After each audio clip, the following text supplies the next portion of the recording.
বিসমিল্লাহির রহমানির রহিম। পরম করুণাময় ও অসীম দয়ালু আল্লাহর নামে শুরু।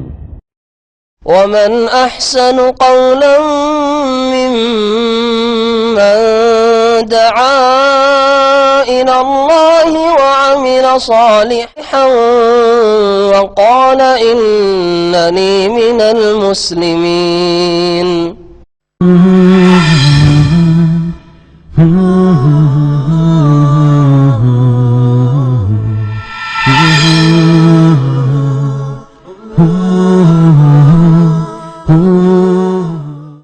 أعوذ بالله من الشيطان الرجيم.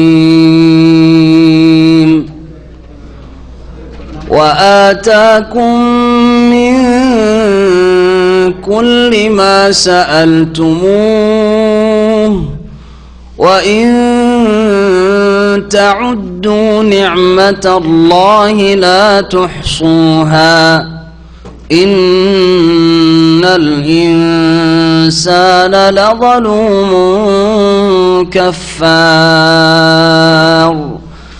وإذ قال إبراهيم رب اجعل هذا البلد آمنا واجنبني وبني أن نعبد الأصنام. رب إنهن أضللن كثيرا من الناس فمن تبعني فإنه مني ومن عصاني فإنك غفور رحيم. ربنا إني أسكنت من ذريتي بواد غير ذي زرع عند بيتك المحرم ربنا ليقيموا الصلاة فاجعل أفئدة من الناس تهوي إليهم وارزقهم من الثمرات لعلهم يشكرون. ربنا إنك تعلم ما نخفي وما نعلن وما يخفى على الله من شيء في الأرض ولا في السماء. الحمد لله الذي وهب لي على الكبر إسماعيل وإسحاق إن ربي لسميع الدعاء. رب اجعلني مقيم الصلاة ومن ذريتي ربنا وتقبل دعاء. ربنا اغفر لي ولوالدي وللمؤمنين يوم يقوم الحساب. ولا تحسبن الله غافلا عما يعمل الظالمون إنما يؤخرهم ليوم تشخص فيه الأبصار مهطعين مقنعي رؤوسهم لا يرتد إليهم طرفهم وأفئدتهم هواء. وأنذر الناس يوم يأتيهم العذاب فيقول الذين ظلموا ربنا أخرنا إلى أجل قريب نجب دعوتك ونتبع الرسل أولم تكونوا أقسمتم من قبل ما لكم من زوال. وسكنتم في مساكن الذين ظلموا أنفسهم وتبين لكم كيف فعلنا بهم وضربنا لكم الأمثال وقد مكروا مكرهم وعند الله مكرهم وإن كان مكرهم لتزول منه الجبال فلا تحسبن الله مخلف وعده رسله إن الله عزيز ذو انتقام يوم تبدل الأرض غير الأرض والسماوات يوم تبدل الأرض غير الأرض والسماوات وبرزوا لله الواحد القهار وترى المجرمين يومئذ مقرنين في الأصفاد سرابيلهم من قطران وتغشى وجوههم النار ليجزي الله كل نفس ما كسبت إن الله سريع الحساب هذا بلاغ للناس ولينذروا به وليعلموا أنما هو إله واحد وليذكر أولو الألباب. السلام عليكم ورحمة الله وبركاته. بسم الله الرحمن الرحيم. الحمد لله رب العالمين والصلاة والسلام على سيد المرسلين نبينا محمد وعلى آله وصحبه أجمعين. أما بعد فأعوذ بالله من الشيطان الرجيم وآتاكم من كل ما سألتموه وإن تعدوا نعمة الله لا تحصوها إن الإنسان لظلوم كفار وإذ قال إبراهيم رب اجعل هذا البلد آمنا واجنبني وبني أن نعبد الأصنام. আল্লাহ পাকের সমস্ত প্রশংসা যে আল্লাহ পাক রব্বুল আলামিন আমরা যা চেয়েছি তাও দান করেছেন, আর যা আমরা চাই না কিন্তু আমাদের প্রয়োজন তাও আল্লাহ পাক দিয়ে থাকেন। সে আল্লাহ পাকের যাবতীয় প্রশংসা যে আল্লাহ পাক রব্বুল আলামিন সবচেয়ে বড় দয়াবান আর রহমুর রাহিমিন। আল্লাহ পাক রব্বুল আলামিন বান্দার দুনিয়া আখিরাতের কোন রকমের অনিষ্ট চান না, তাই আল্লাহ পাক তাদের সার্বিক কল্যাণের জন্য আম্বিয়া রাসূলগণকে আল্লাহ পাক পাঠিয়েছেন। সালাত এবং সালাম নাযিল হোক নবী মুহাম্মদ রাসূলুল্লাহ সাল্লাল্লাহু আলাইহি সাল্লামের উপর, যার মাধ্যমে আল্লাহ পাক অসংখ্য মানুষকে হক সত্যকে বুঝার জানার তৌফিক দান করেছেন এবং তার মাধ্যমে আল্লাহ পাক আমাদের মতো অসংখ্য মানুষকে আল্লাহ পাক দ্বীনের রাস্তায়, আল্লাহ পাকের সন্তুষ্টির রাস্তায়, জান্নাতের রাস্তায় ফিরিয়ে নিয়েছেন। আলহামদুলিল্লাহ। আজকে আমরা ইনশাআল্লাহ তাআলা তাফসীর শেষ করব সূরা ইব্রাহিমের। সূরা ইব্রাহিমের আয়াত নম্বর 34 থেকে আজকে শুরু করব। আল্লাহ পাক রব্বুল আলামিন এই আয়াতে তার নিয়ামত সমূহের কথা উল্লেখ করেছেন, যে তার নিয়ামত এত অসংখ্য রয়েছে যে তার সংখ্যা তোমরা নির্ণয় করতে পারবে না। ওয়া আতাকুম মিন কুল্লি মা সাআলতুমু, আল্লাহ পাক বলছেন আল্লাহ পাক তোমাদেরকে দান করেছেন। আতা ইউতি ইতা আন বাবে ইফআল থেকে ওর মানে প্রদান করা, দেওয়া। আর সেটাকে আতা না পড়ে যদি আতা পড়েন, আতা ইয়াতি তার মানে আশা, ইয়াউমা ইয়াতি আতা ইয়াতি। তো একটু সামান্য উচ্চারণের পার্থক্যে অর্থের কত পার্থক্য। আতা তাড়াতাড়ি করে হামজাটা বলবেন, হ্যাঁ, বিনা মদে, তাহলে ওর মানে হচ্ছে আশা। যেমন যা মানে আশা, এরকম আতা মানে আশা। আর আতা মানে হচ্ছে দেওয়া, প্রদান করা। যেমন আতা, হামজা আইন ত, ওর মানেও দেওয়া হয়ে থাকে। ফাম্মান আতা ওয়াত্তাকা ওয়াসাদ্দাকা বিল হুসনা, তো আতা মানেও দেওয়া হয়, আর আতা এর মানেও হয় দেওয়া প্রদান করা। ওয়া আতাকুম মিন কুল্লি মা সাআলতুমুহ, আল্লাহ পাক তোমাদেরকে দান করেছেন, দিয়েছেন, মিন কুল্লি মা সাআলতুমুহ, যা কিছু তোমরা চেয়েছো সব কিছুই থেকে,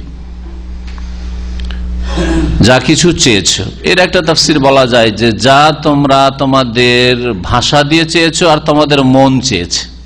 অনেক সময় ভাষা দিয়ে আমাদের প্রয়োজন চাইতে পারি না, যাতে আমাদের কল্যাণ আছে তা হয়তো চাইতে পারি না, সেই জ্ঞানও নেই অথবা সেই তৌফিক হয়তো হয় না, কিন্তু আমাদের বাস্তব অবস্থা চাইছে, আমাদের মন চাইছে, এবং যেটাকে বলা হয় লিসানুল হাল, আমাদের অবস্থা চাইছে যে এগুলি হচ্ছে আমাদের প্রয়োজন, সেগুলিও আল্লাহ দিয়েছেন। তো সেটাও আল্লাহ পাকের ক্ষেত্রে চাওয়া আছে, লিসানুল মাকাল, জবান দ্বারা বাকশক্তি দিয়ে চাওয়া হোক, অথবা লিসানুল হাল অর্থাৎ আপনার অবস্থার ভাষা আমার অবস্থার ভাষা দিয়ে হোক, যা আপনার আমার প্রয়োজন আল্লাহ পাক সবকিছুই পূরণ করে থাকেন। কোন কোন তাফসীরকাররা বলেছেন যে এখানে একটা জুমলা বাক্য মাহজুফ রয়েছে, উজ্জ রয়েছে, ওয়া আতাকুম মিন কুল্লি মা সাআলতুমুহু ওয়া মা লাম তাসআলুহু, তোমরা যা কিছু আল্লাহ পাকের কাছে তাও আল্লাহ দিয়ে থাকেন, আর যা তোমরা চাও না তাও আল্লাহ পাক দেন তোমাদেরকে। ওয়াইন তাউদ্দু নি'মাতাল্লাহ, আর তোমরা যদি আল্লাহ পাকের নিয়ামতকে গণনা করো, লা তুহসুহা, তাহলে সেগুলির সংখ্যা নির্ধারণ করতে পারবে না, নির্ণয় করতে পারবে না। আদ্দা ইয়াউদ্দু মানেও গণনা করা, আর আহসা ইহসি ইহসাআন মানেও হচ্ছে গণনা করা। ওয়াইন তাউদ্দু আদ্দা থেকে গণনা করো, আল্লাহ তুহসুহা তোমরা গণনা করতে পারবে না, মানে তার সংখ্যা নির্ধারণ করতে পারবে না। এহসা মানে গণনা করে শেষ করতে পারবে না। আল্লাহ পাকের যে কত নিয়ামত রয়েছে, মাথা থেকে পা পর্যন্ত শুরু করেন, আর তারপরে আপনার আশেপাশে যেসব নিয়ামত রয়েছে, স্ত্রী, ছেলে, মেয়ে, ধন সম্পদ, অসংখ্য নিয়ামত, নিরাপত্তা, যা কিছু প্রয়োজন সবকিছুই আল্লাহ পাক রব্বুল আলামিন দিয়ে থাকেন মানুষকে। আল্লাহ নিয়ামত গণনা করতে পারবেন না, এর শুকরিয়া আদায় করেও শেষ করতে পারবেন না। শুকরিয়া আদায় করে শেষ করতে পারবো না এ কথা আল্লাহর কাছে স্বীকার করাও আল্লাহ পাকের শুকরিয়া বড়। আল্লাহ তোমার শুকরিয়া আদায় করে শেষ করতে পারবো না, এটা হচ্ছে সবচেয়ে বড় আল্লাহ পাকের শুকরিয়া। তোমার এত নিয়ামত যে তোমার নিয়ামতের শুকরিয়া আদায় করে শেষ করতে পারি, এই ভুল স্বীকার করাটাই হচ্ছে আল্লাহ পাকের বড় শুকরিয়া আদায় করা। মনে রাখবেন দাউদ আলাইহিস সালাম এরকমই করেছিলেন। ইন্নাল ইনসানা লাযালুমুন কাফফার, নিঃসন্দেহে মানুষ হচ্ছে বড় জালেম আর বড় অকৃতজ্ঞ।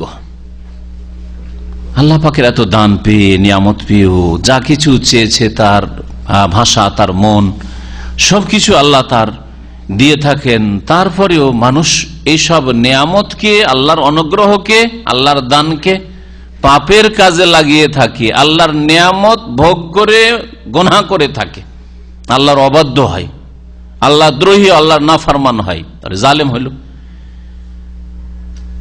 নিয়ামতের যথাযথ শুকরিয়া আদায় না করলে অকৃতজ্ঞ হয় মানুষ। যখন আল্লাহ পাকের নিয়ামতের শুকরিয়া আদায় করে, আল্লাহ পাকের নিয়ামত কে আল্লাহ সন্তুষ্টির কাজে লাগায় না, তখন মানুষ জালেম হয়, কাফের হয়, অকৃতজ্ঞ হয়। তারপরে ইব্রাহিম আলাইহিস সালামের কয়েকটি দুআ আল্লাহ পাক এখানে উল্লেখ করেছেন। আল্লাহ পাক ইরশাদ করেছেন, ওয়াইদ ক্বালা ইব্রাহিম রব্বিজাল হাযাল বালাদা আমিনা, স্মরণ করো যখন ইব্রাহিম আলাইহিস সালাম বলেছিলেন দুআই রবের সামনে, রব্বি, হে আমার রব। রব্বি ছিল আসলে, ইয়া রব্বি, ইয়া হযফ করা হয়েছে, আর রব্বির শেষে যে ইয়া সেটা হযফ করা হয়েছে, তারপরে শুধু রব্বে। আর কোরআনিক অধিকাংশ জায়গায় রব্বি রব্বি রব্বি দোয়াতে রয়েছে, তাই না? তো রব্বে আসলে কি ছিল? ইয়া রব্বি, হে আমার প্রতিপালক, হে আমার পালন কর্তা, হে আমার মালিক, হে আমার রব। আমরাও ডাকার সময় হে কথাটি বলি না, মোহাম্মদ বলি না, আসলে ইয়া মোহাম্মদ, তাই না?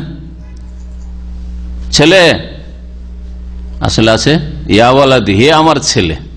আমরা তো হযফ করি না, প্রত্যেক ভাষাতে হয়। ছেলে বললেন অর্থাৎ সেখানে আছে হেও আছে, আর আমার এই কথাটাও উজ্জ আছে সেখানে, ইয়া ওয়ালাদি। তো এইরকমই ইয়া রব্বি ছিল। রব্বানা যেখানে আছে সেখানে ছিল ইয়া রব্বানা, ওই জন্য রবে ফাতা হয়েছে। রব মুজাফ আর না মুজাফেলে, আর মোনাদা মুজাফকে ফাতা হয়ে থাকে, জবর হয়ে থাকে, নাসাব হয়ে থাকে।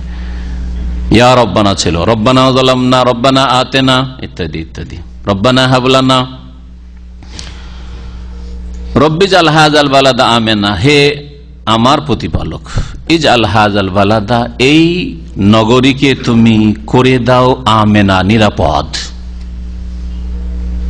এই নগরীকে, এই শহরকে, অর্থাৎ মক্কাতুল মুকাররমাকে তুমি কি করে দাও? নিরাপদ করে দাও। ওয়াজনুবনি, এবং আমাকে রক্ষা করো, বাঁচাও। ওয়াবানিয়া, এবং আমার সন্তানদেরকে বাঁচাও। বানিয়া, ইবনুনের জমা ছিল বানুন আর বানিন, আসলে ছিল বানিন ইয়া। তো বানিন জমা যখন ইয়ের দিকে এজাফত হয়েছে তখন নুনটা জমা মুজাক্কার সালেমের কি হয়ে যায়? উজ্জ হয়ে যায়, বাধ্যতামূলক হজফ করতে হবে, তখন বানিয়া হয়ে গেছে, বানিনা ইয়া। নুন যখন মাঝখান থেকে হজফ হলো তখন বানিয়া হয়ে গেল, বহু বচন এটা। ওয়াবানিয়া, আমার সন্তানদেরকে রক্ষা করো, বাঁচাও। কি থেকে? আন্না আবুদাল আসনাম, মূর্তি পূজা থেকে, যেন আমরা মূর্তি পূজা না করি। আমি আমার ছেলেরা যেন মূর্তি পূজায় লিপ্ত না হয়, আল্লাহ ছাড়া অন্যের পূজায় লিপ্ত না হয়, এর থেকে আমাদেরকে রক্ষা করো। দোয়া করেছেন। তাহলে প্রথম দোয়া হচ্ছে ঈমান রক্ষা করার দোয়া। প্রথম রক্ষা হচ্ছে ঈমান, আর তার সাথে সাথে নিরাপত্তা। কারণ নিরাপত্তা না থাকলে ঈমান আমল ঠিক করে রাখতে পারবেন না। যদি কোথাও বসতেই না পারেন, দাঁড়াতেই না পারেন, তাহলে কোথায় আল্লাহকে ডাকবেন আপনি? আল্লাহর ইবাদতবন্দি করবেন কোথায়? নিরাপত্তা অত্যন্ত গুরুত্বপূর্ণ বিষয়। এই দোয়াতে নিরাপত্তা আমনের দোয়া করা হয়েছে, আর দোয়া করা হয়েছে কিসের? ঈমানের হেফাজত করো। কারণ ঈমান না থাকলে কোনো মূল্য নেই। নিকৃষ্ট থেকে নিকৃষ্ট পশু পাখি কীট পতঙ্গ পোকামাকড় চাইতে নিকৃষ্ট হচ্ছে মুশরিক। উলাইকা কাল আনআমি বাল হুম আদাল, চতুষ্পদ জন্তুর মতো, তার চাইতে অধম।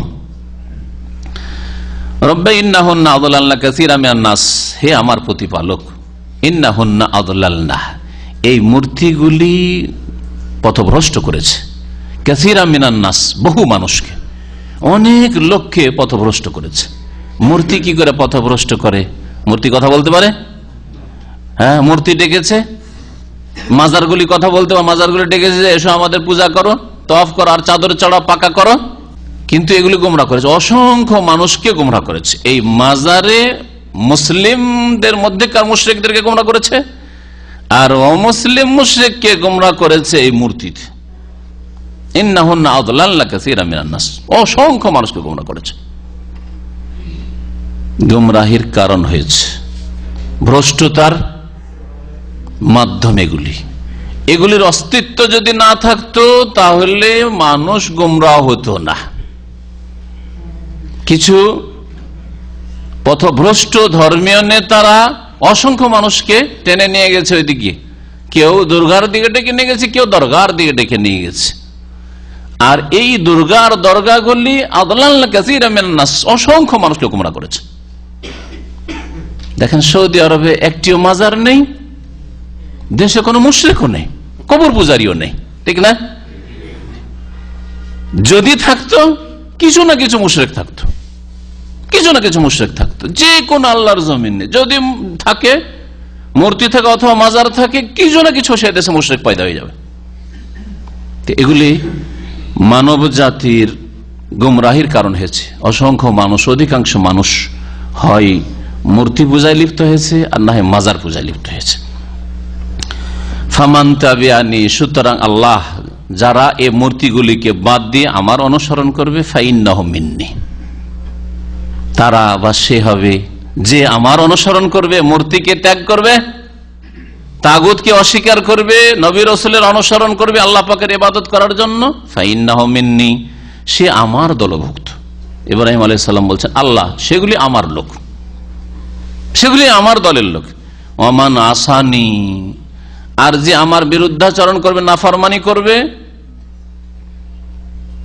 যদি আমাদের মতো ইব্রাহিম আলাইহিস সালাম হতেন তাহলে আল্লাহর কাছে বলতেন আল্লাহ তাদেরকে ধ্বংস করো, তাদের দুনিয়া আখিরাত বরবাদ করে দাও, তাই না? তাদের সর্বনাশ করো, তাদের উপর তোমার গজব নাযিল করো। এই কথা বলছেন না, বলছেন ফাইন্নাকা গফুরুর রহিম, আল্লাহ তুমি বড় মার্জনাকারী আর বড় দয়ালু, সুতরাং তোমার মার্জনা কি করে হবে তাদের জন্য, আর তোমার দয়া কিভাবে হবে, তুমি তার ব্যবস্থা করো, অর্থাৎ তাদেরকে হেদায়েত করো।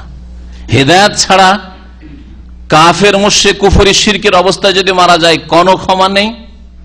আল্লাহ গফুর গফফার হইল, মুশরিককে কখনো মাফ করবে, ইন্নাল্লাহ লা ইয়াগফিরু আন ইউশরাকা বিহি ওয়া ইয়াগফিরু মা দুনা যালিকা লিমান ইয়াশা। আর আল্লাহ পাকের দয়া দুনিয়ার দয়া হয়ে দুনিয়াতে যদিও কাফের মুশরিককে নাস্তিককে বেদিনকে আল্লাহ রুজি দেবেন, দুনিয়ার ভোগ বিলাসের সামগ্রী দেবেন, কিন্তু আখেরাতে আল্লাহর দয়া রহমত কাফের জন্য হবে না, একমাত্র মুমিনের জন্য হবে। তারপরে দোয়া করলেন ইব্রাহিম আলাইহিস সালাম, রব্বানা ইন্নী আসকানতু মিন যুররিয়াতি বিওয়াদিন গায়রি যি যারইন ইনদা বাইতিকাল মুহাররাম। হে আমাদের প্রতিপালক, আমাদের রব, ইন্নী আসকানতু মিন যুররিয়াতি, আমার সন্তানদের এক অংশকে বসবাস করিয়েছি, রেখে দিয়েছি ওই বিওয়াদিন এমন উপত্যকায় গায়রি যি যারইন, যা চাষাবাদহীন, শস্য ক্ষেতহীন, যেখানে একটা ঘাসও জন্মায় না, গাছও জন্মায় না, পাহাড় আর পাহাড়, পাথর আর পাথর, কিছু নেই। মক্কাতুল মুকাররম। আল্লাহ আমার স্ত্রী হাজারকে, হাজেরা নয়, আমাদের লোকেরা বলে বিবি হাজেরা, হাজেরা শব্দ নেই, কি আছে হাজার, সহিহ বুখারীতে রয়েছে হাজার, তখনকার নাম এরকম হইতো হাজেরা, হাজেরুন থেকে হাজেরা, আমাদের নাম রাখতে পারি আমরা মেয়েদের, কিন্তু কথা হচ্ছে যে তার নাম হাজেরা ছিল, তার নাম ছিল। অনেক নামকে এরকম করে আমাদের দেশের মানুষরা কি করে, বিকৃত করে পড়ে। আল্লাহ পাক রব্বুল আলামিন ইব্রাহিম আলাইহিস সালামের দোয়া এখানে উল্লেখ করেছেন। তো ইব্রাহিম আলাইহিস সালাম বলছেন যে আল্লাহ আমার সন্তানদের এক অংশকে, তার অসন্তানের দুটো অংশ, একটা হচ্ছে ইসমাইল আলাইহিস সালাম এবং তার থেকে যে প্রজন্ম আগামীতে আসলো, আর সেই বংশেই শেষ নবী মুহাম্মদ রাসূলুল্লাহ সাল্লাল্লাহু আলাইহি সাল্লাম, কুরাইশ বংশ। আর আরেকটা শাখা হচ্ছে তার বংশে একটা অংশ হচ্ছে ইসহাক আলাইহিস সালাম। ইসহাক আলাইহিস সালামের ছেলের নাম হচ্ছে ইয়াকুব আলাইহিস সালাম। ইয়াকুব আলাইহিস সালামের অপর নাম হচ্ছে ইসরাইল।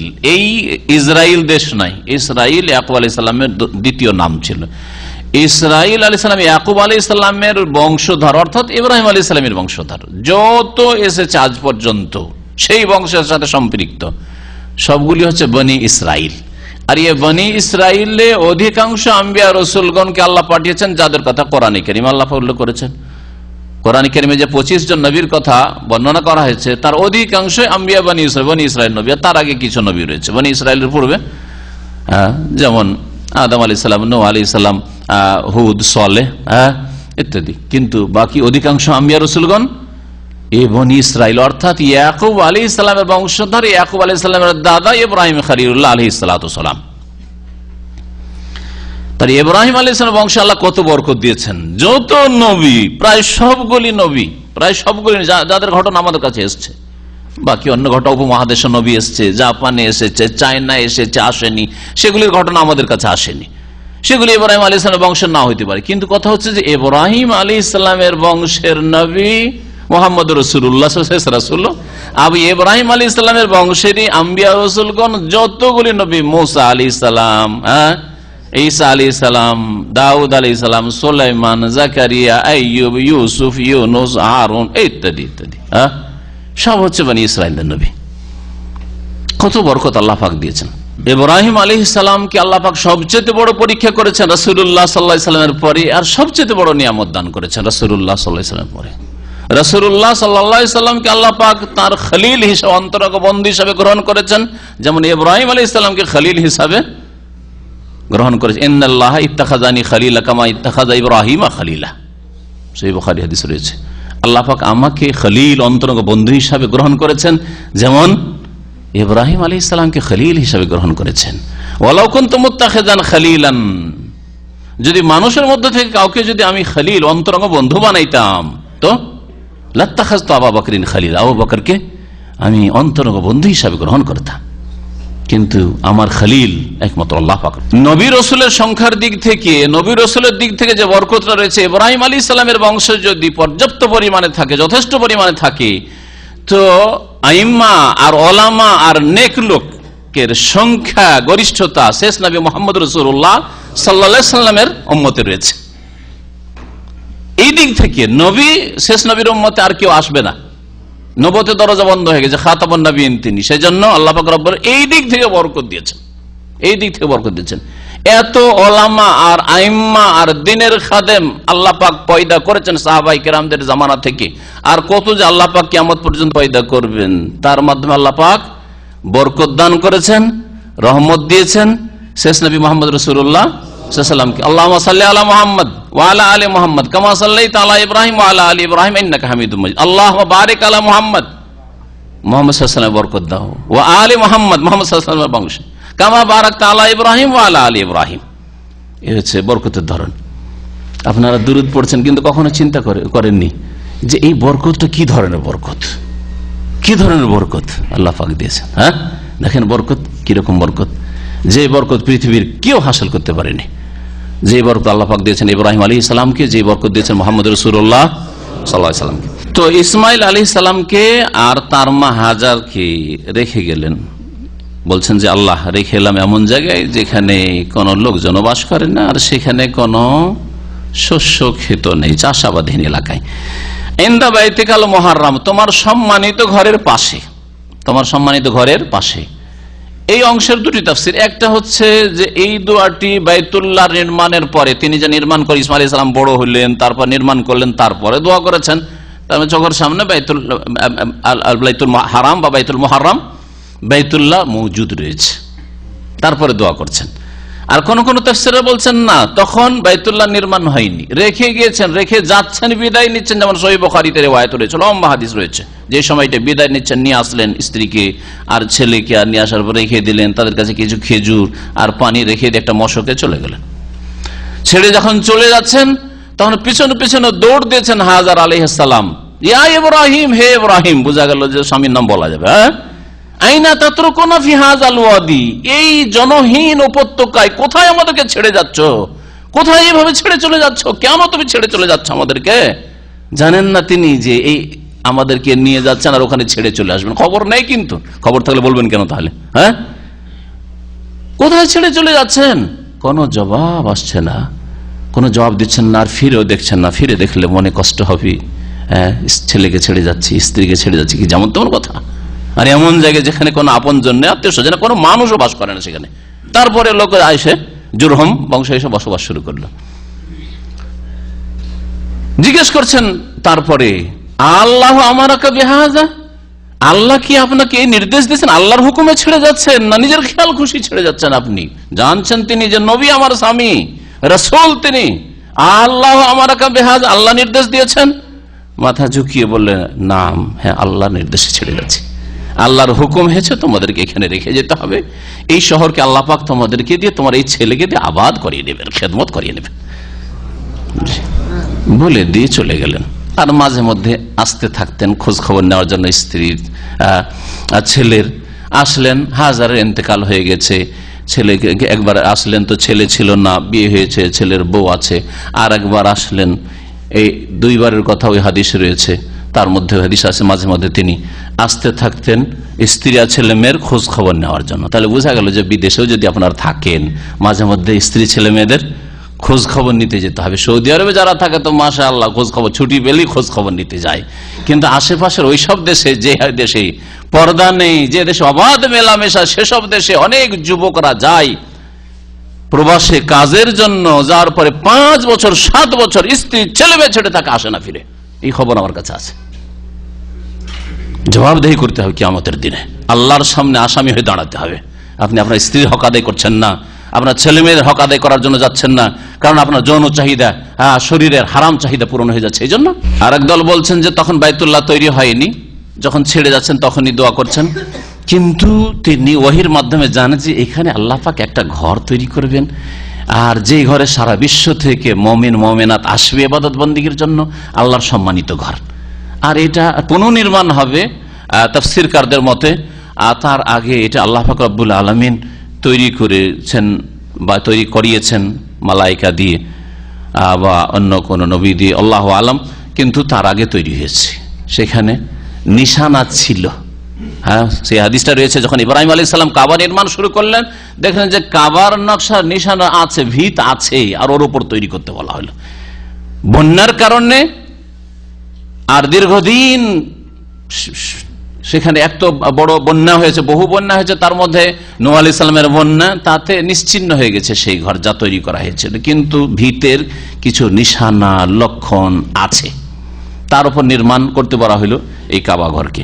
তো হতে পারে যে কাবা নির্মাণের আগে দোয়া করেছেন যে আল্লাহ তোমার পবিত্র ঘরের কাছে, সম্মানিত ঘরের পাশে আমার স্ত্রী আর আমার ছেলে ইসমাইলকে রেখে যাচ্ছি এমন এলাকায় শস্য ক্ষেতহীন, যেখানে কোনো শস্য নেই, ক্ষেত নেই, ফল নেই, কিছু নেই, খাদ্যের ব্যবস্থা নেই।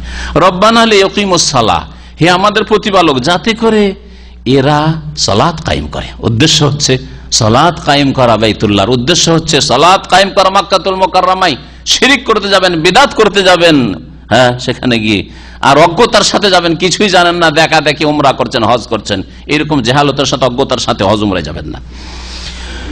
ফাজাল আফিদাতাম মিনান নাস তাহওয়ি ইলাইহিম, সুতরাং হে আল্লাহ তুমি কিছু মানুষের হৃদয়কে আকৃষ্ট করে দাও তাদের দিকে।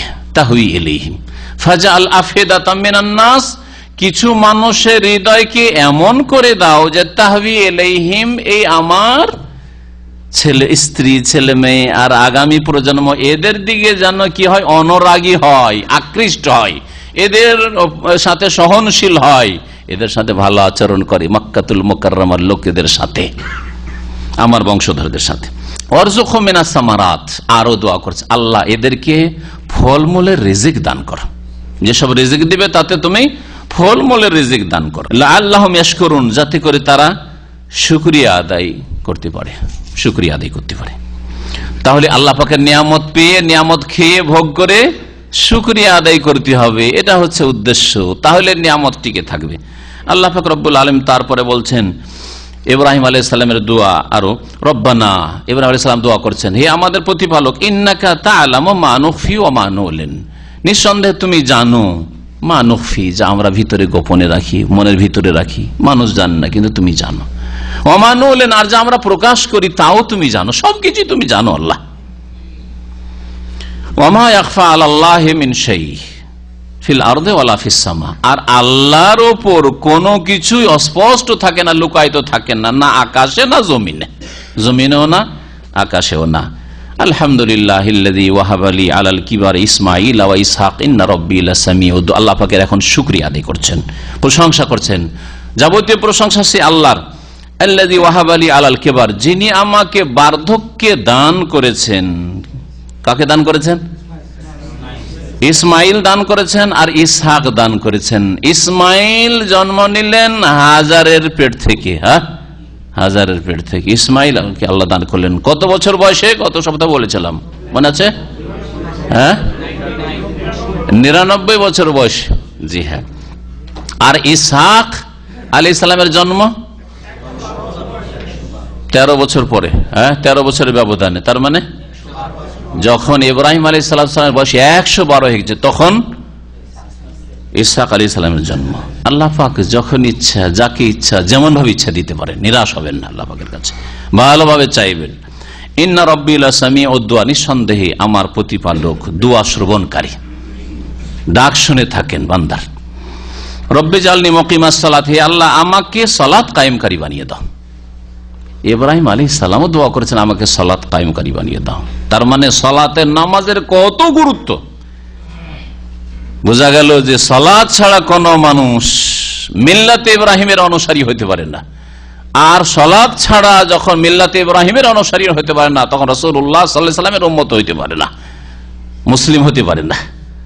সাম্মাকুমুল মুসলিমিন, ইব্রাহিম আলাইহিস সালাম মুসলিম নাম রেখেছে, মুসলিম হলে তাহলে সালাত কায়েমকারী হতে হবে।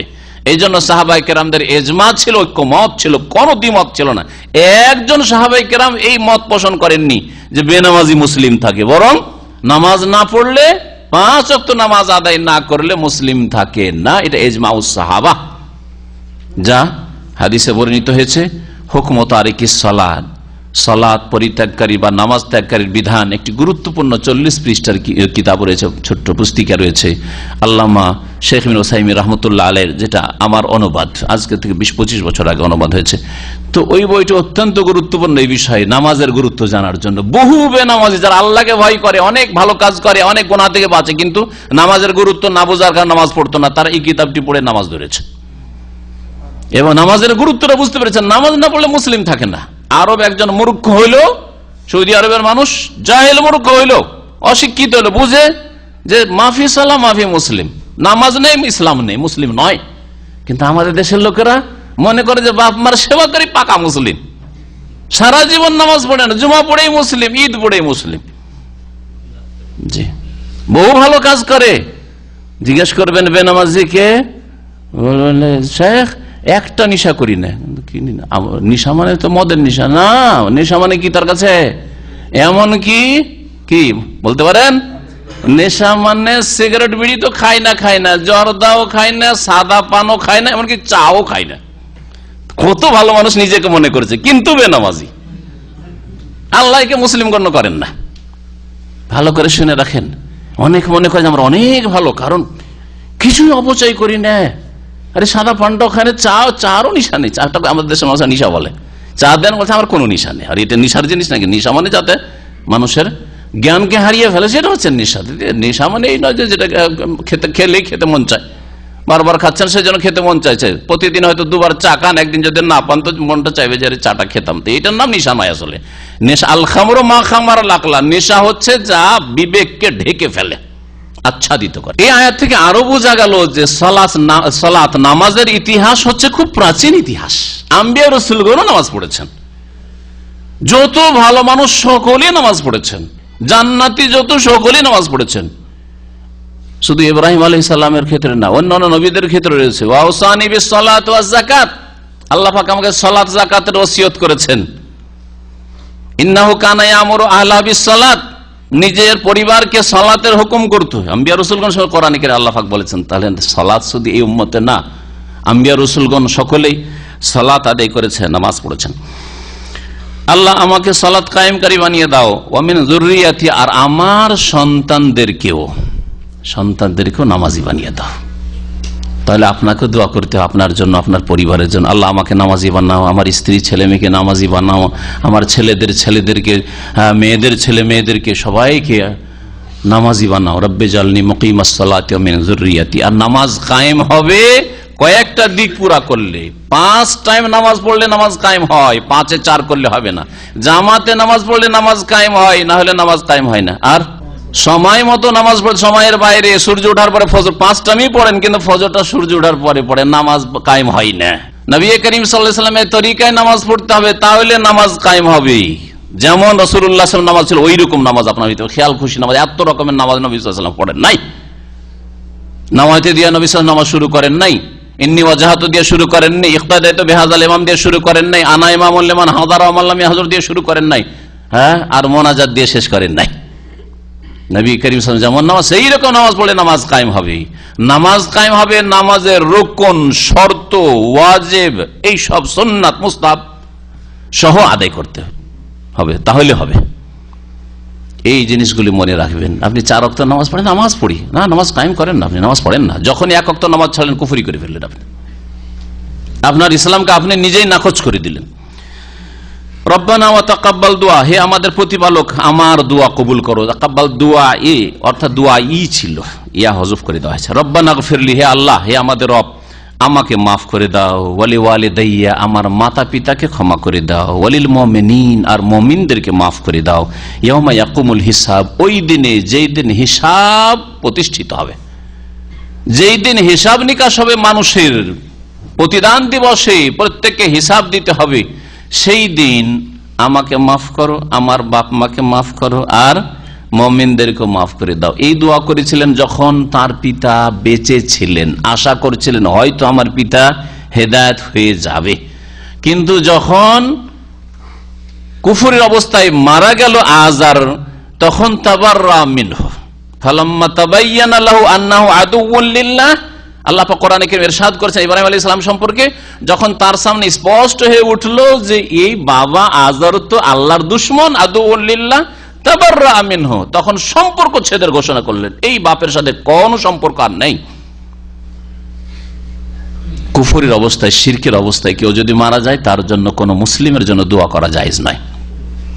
তবে যতক্ষণ বেঁচে আছে দোয়া করতে পারেন, হেদায়েতের দোয়া করেন আপনি, আল্লাহ তুমি হেদায়েত করো, আল্লাহ এরপর রহম করো মানে হেদায়েত হইলে রহম হবে, না আর কি করে রহম হবে। ওয়ালা তাহসাবান্নাল্লাহা গাফিলান আম্মা ইয়ামালুয যালিমুন, আল্লাহ পাক এখন বলছেন, ইব্রাহিম আলাইহিস সালামের দোয়া শেষ হলো, তুমি চিন্তা করিও না, ধারণা করিও না যে আল্লাহ গাফিল। ওয়ালা তাহসাবান্নাল্লাহা গাফিল, আল্লাহকে তোমরা গাফিল, উদাসীন, বেখবর, খবর রাখেন না দুনিয়ায় কি হচ্ছে না হচ্ছে, এইরকম মনে করিও না, ধারণা করিও না। হাসেবা ইয়াহসাবু মানে হচ্ছে ধারণা করা, ওয়ালা হাসেবা ইয়াহসাবু তাহসাবান্না, ওয়ালা তাহসাবান্নাল্লাহা গাফিলান। আর হাসাবা ইয়াহসাবু যদি হয় তো হিসাব করা, যারা যখন হাসাবা ইয়াহসাবু বলবেন তো হিসাব করা, অঙ্ক কষা, হিসাব। আর হাসেবা ইয়াহসাবু তখন হচ্ছে ধারণা করা, কল্পনা করা, অনুমান করা, এগুলো অর্থ হয়। তোমরা আল্লাহকে উদাসীন ধারণা করিও না, ভেবো না যে আল্লাহ উদাসীন হয়ে রয়েছেন, আল্লাহ খোঁজ খবর রাখে না, এত জালেম জুলুম করছে, এত লোক পাপ করে চলে গেল, তারপরে খুব সুখের জীবন কাটিয়ে চলে গেল, এরকম মনে করিও না। আর আমি এত নেক আমল করলাম, কিছু পাচ্ছি না, পেটের ভাত জুটে না, শরীরের বস্ত্র জুটে না, ছেলে মেয়েদের ভরণ পোষণ চালাতে পারছি না, না না না, দুনিয়া কি নগদ নগদ চাইছেন আপনি? দুনিয়া তো বদলার জগৎ না, প্রতিদান জগৎ, বদলার জগৎ আখেরাতে। একটু আখেরাতের নজরটা আপনি রাখেন ভালো করে।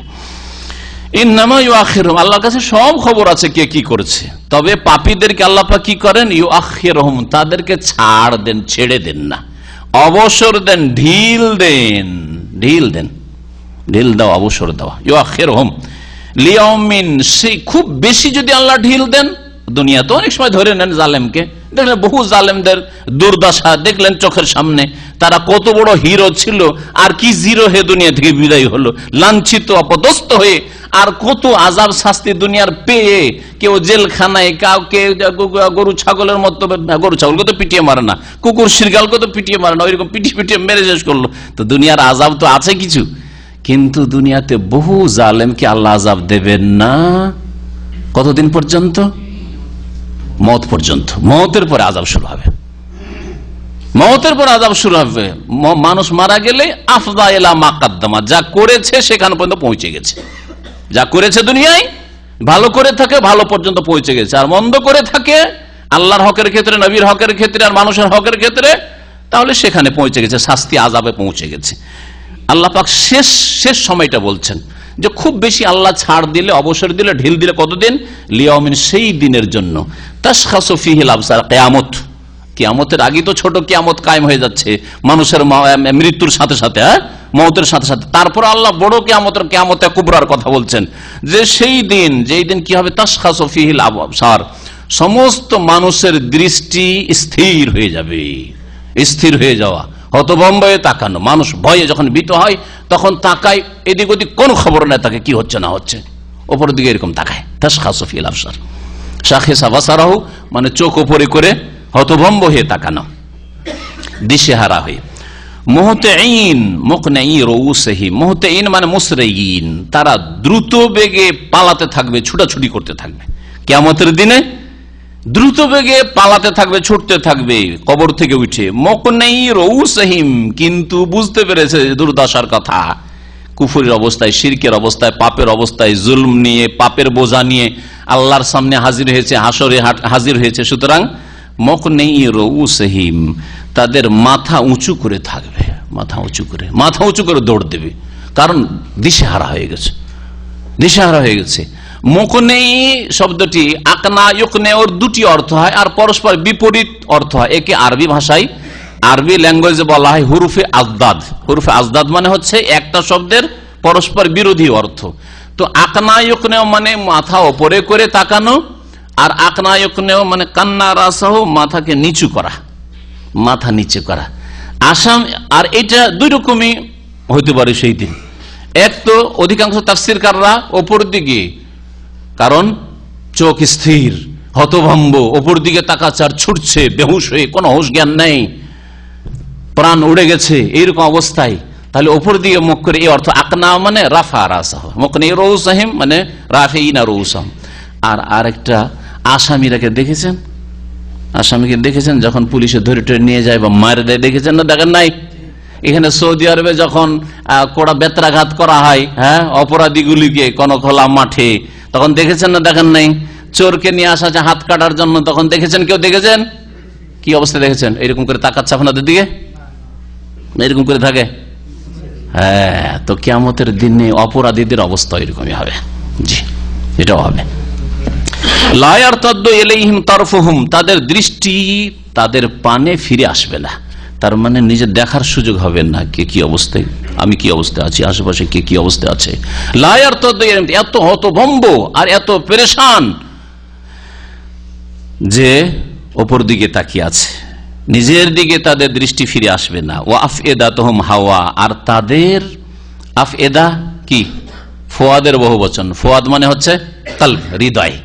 আফেদা তাদের হৃদয়গুলি, দিল তাদের হাওয়া, হাওয়ার মতো উড়ে যাবে। একটা তাফসীর তরজমা হচ্ছে আফেদাতুন হাওয়া, আফেদাতুহুম হাওয়া, তাদের দিল উড়ে যাবে, প্রাণ উড়ে যাওয়া।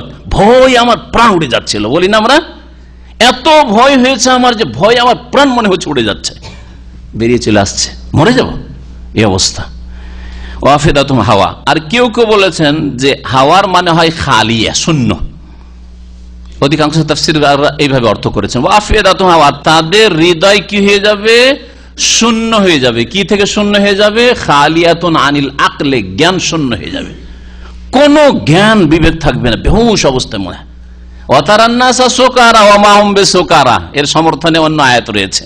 আল্লাহ পাক বলছেন হাসরের মাঠে মানুষ যে উঠে আসবে, মানুষকে দেখবে যে ওরা নিশাগ্রস্ত, জ্ঞান নেই কিছু, বেহুশের মতো। ওমাহম বেসুকারা, আসলে বেহুশ নয় যে কোন নিশা করেছে সেই জন্য বেহুশ আছে, মদ খেয়েছে বা সেন্সলেস হয়ে আছে। ওয়ালাকিন আযাবাল্লাহি শাদীদ, তবে আল্লাহর আযাব এত কঠিন হবে, এত কঠিন আযাব আল্লাহ পাকের চোখের সামনে দেখতে পাবে যে মানুষ দিশেহারা হয়ে যাবে, কোনো হুঁশ থাকবে না। তো আফএদাতুহুম হাওয়া, তাদের হৃদয়গুলি জ্ঞান শূন্য হয়ে যাবে। ও আনজিরিন নাস, আল্লাহ পাক বলছেন হে নবী মুহাম্মদ সাল্লাল্লাহু আলাইহি ওয়াসাল্লাম, তুমি মানব জাতিকে সতর্ক করো, সাবধান করো। ইয়াউমা, সেই দিন থেকে, ইয়াতিহিমুল আযাব, যেই দিন তাদের কাছে আযাব এসে পড়বে, তাদের উপর আপতিত হবে আযাব। ফায়াকুলুল লাযিনা যালামু, তখন জালেমরা সংশোধন করতে চাইবে, আল্লাহর সংশোধনের সুযোগ দেবে না।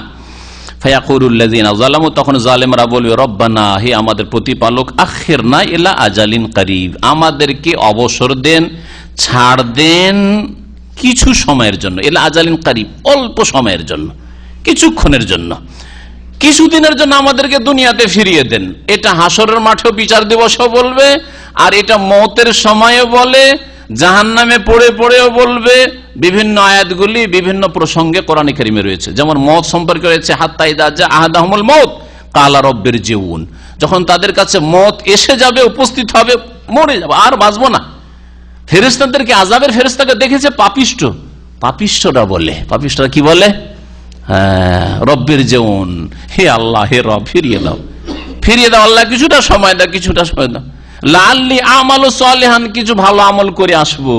ফিমা তারাকতু, যা কিছু ধন সম্পদ ছেড়ে আসছি, বাড়ি ঘর জমি জায়গা সবকিছু দান খায়রাত করে আসবার, ভালো নেকির কাজ করে আসবো। যা ছেড়ে আসছি করি, নামাজ পড়ি, নামাজ পড়বো, সব স্বীকার করবে। হ্যাঁ, আল্লাহ পাক বলবেন কাল্লা, কোশ্চিন কালেও না। ইন্নাহা কালিমাতুন হুয়া কাইলুহা, এই তো বলার কথা বলছে, এই খবিস আত্মাকে বের করে নিয়ে আসো। ফেরেশতার, আযাবের ফেরেশতা, উখরুজি আইয়ুহাতুন নাফসুল খাবিসা, হে খবিস আত্মা, বেরিয়ে আসো, তুমি কোথায় পালাপালি করছো, তুমি সরে বেরিয়ে আসো। সেই সময় বেরিয়ে আসতে চাই না, বেরিয়ে আসতে আত্মা চাই দেয়। আর মুমিনের আত্মা যেমন কলস থেকে পানি ঢালা, কলসটাকে একটু কাত করেন, পানি হড়হড় করে পানি বেরিয়ে চলে আসছে, ওই রকম ভাবে সহজে বেরিয়ে চলে আসে। আগ্রহ প্রকাশ করে যে আমি গেলেই তো লাভ আছে, দুনিয়ার কষ্ট থেকে আরাম পেয়ে যাব। এত আল্লাহ পাকের নিয়ামত দেখতে পায়, আল্লাহ পাকের রহমতের ফেরেশতাদেরকে মওতের সময় দেখতে পায়। এই মর্মে সহিহ মুসলিমের হাদিস রয়েছে, প্রিয় নবী মুহাম্মদ রাসূলুল্লাহ সাল্লাল্লাহু আলাইহি ওয়াসাল্লাম বলেছেন, মান আহাব্বা লিকা আল্লাহি আহাব্বাল্লাহু লিকাহু ওয়া মান কারিহা লিকা আল্লাহি কারিহাল্লাহু লিকাহু, যে ব্যক্তি আল্লাহর সাথে সাক্ষাৎ করা, মুলাকাত করাকে পছন্দ করে, আল্লাহও তার সাথে মুলাকাত সাক্ষাৎকে পছন্দ করে, যে আসুক আমার প্রিয় বান্দা আমার কাছে। আমার প্রিয় বান্দা আসুক, আমার প্রিয়জন আসুক। ওমান কারিহা লিকা আল্লাহ, যখন ওই পালাইতে শুরু করে, খবিস নফস, পাপিষ্টের আত্মা পালাইতে শুরু করে, ছোটাছুটি করে, আসতে চাই না। যেমন আসামিকে ধরলে আছাড় পাছাড় করে, একজন দুজন পুলিশে উঠাইতে পারে না, তখন উঠিয়ে গুটিয়ে ওকে একেবারে কি করে, গাড়ির মধ্যে ঢুকাই দিল, তাই না?